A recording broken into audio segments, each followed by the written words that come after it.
Olá, pessoal, bem-vindos. Hoje a gente vai mergulhar fundo num livro que é, assim, um universo à parte, né?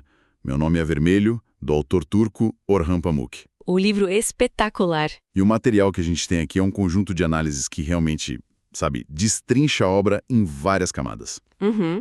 E a nossa missão aqui, eu acho, é tentar entender como um autor consegue fazer com que a forma do livro, a própria estrutura dele, espelhe o tema.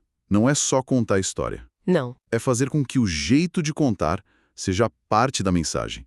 E com o Pamuk, isso parece ser a chave de tudo. Sem dúvida. E para a gente entender esse quebra-cabeça, a gente tem que ir para o coração do romance, que é Istambul, no finalzinho do século XVI. O livro se apresenta como um suspense, né?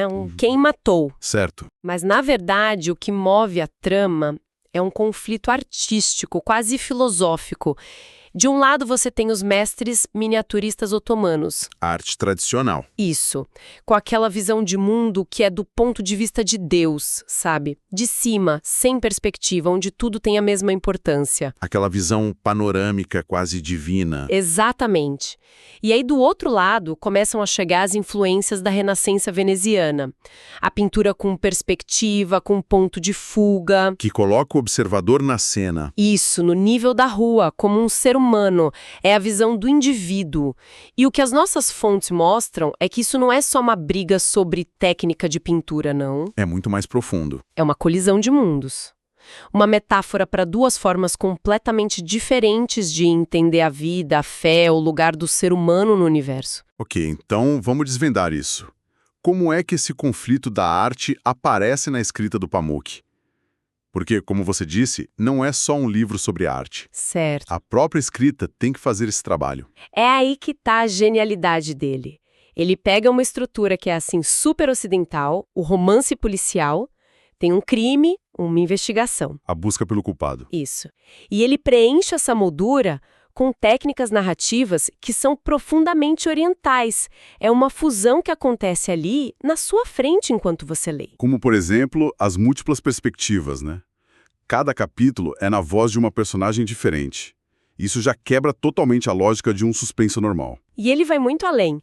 Não são só as personagens humanas que narram. Não mesmo. Um capítulo pode ser narrado, sei lá, por um cachorro, outro por uma moeda de ouro, pela árvore que está desenhada numa página, ou até pela própria cor vermelha. Que dá um nome ao livro.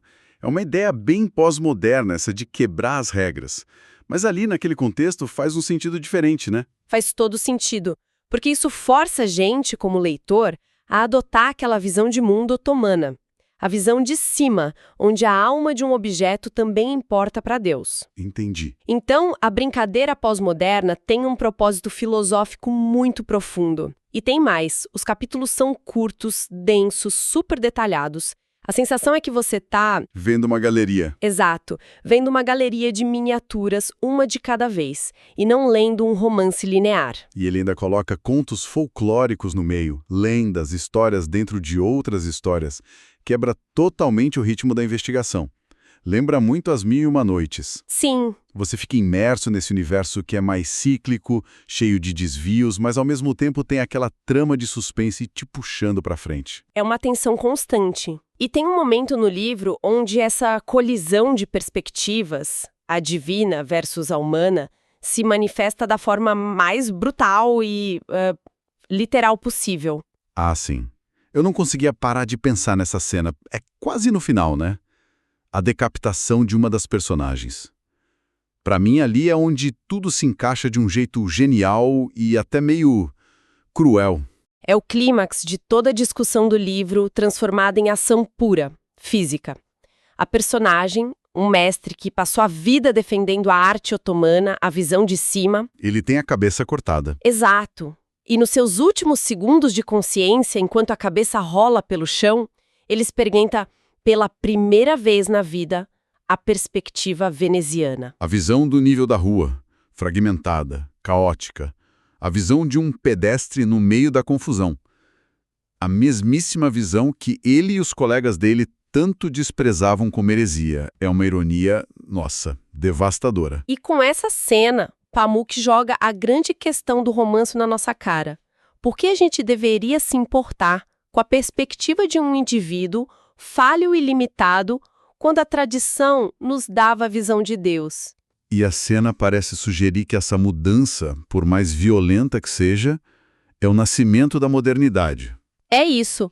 É um momento em que a visão individual, com todas as suas limitações, se torna o centro da experiência humana. E falando em se colocar na história, Pamuk faz algo ainda mais direto. Tem uma camada autobiográfica super explícita, o que é bem surpreendente para um romance histórico, né? Sim, é um detalhe que, à primeira vista, pode até parecer uma piada interna. A heroína da história, Shekuri, ela tem 2 filhos. Orhan e Shevket. Exato.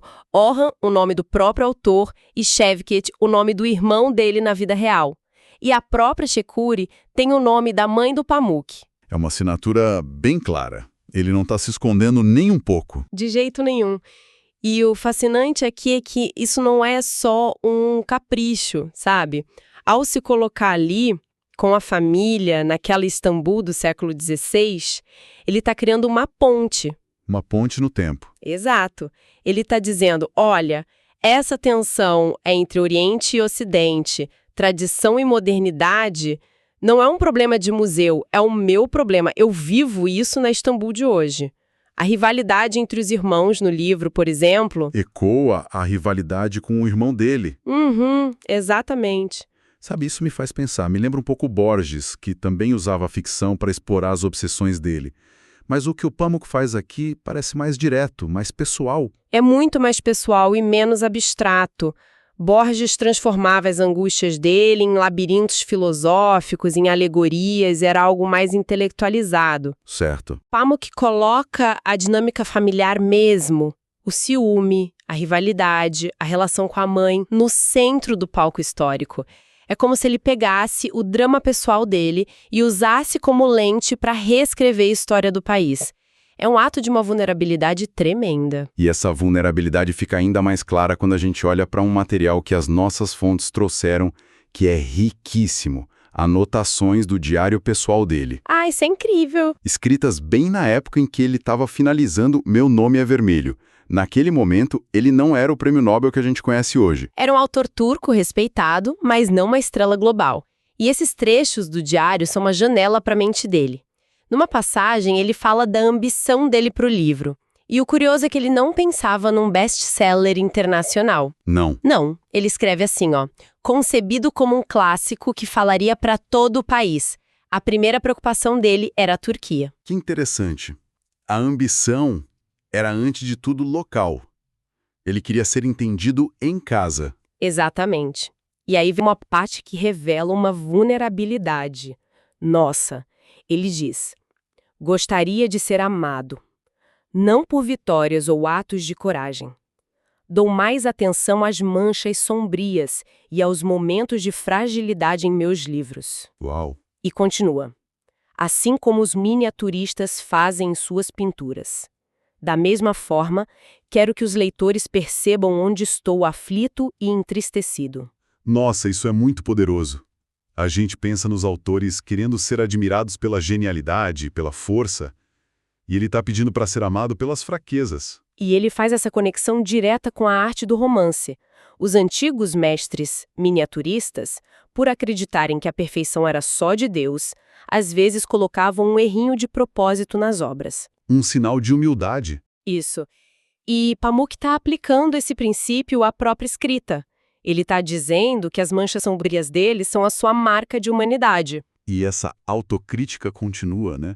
Ele parece muito consciente de como ele se projeta nas criações. Sim, ele admite abertamente. Ele escreve: minha fragilidade, minha sujeira, minha depravação e minhas falhas, elas não estão no tecido do livro, em sua linguagem ou estrutura, mas podem ser percebidas na vida e nos contos das personagens. É quase uma confissão.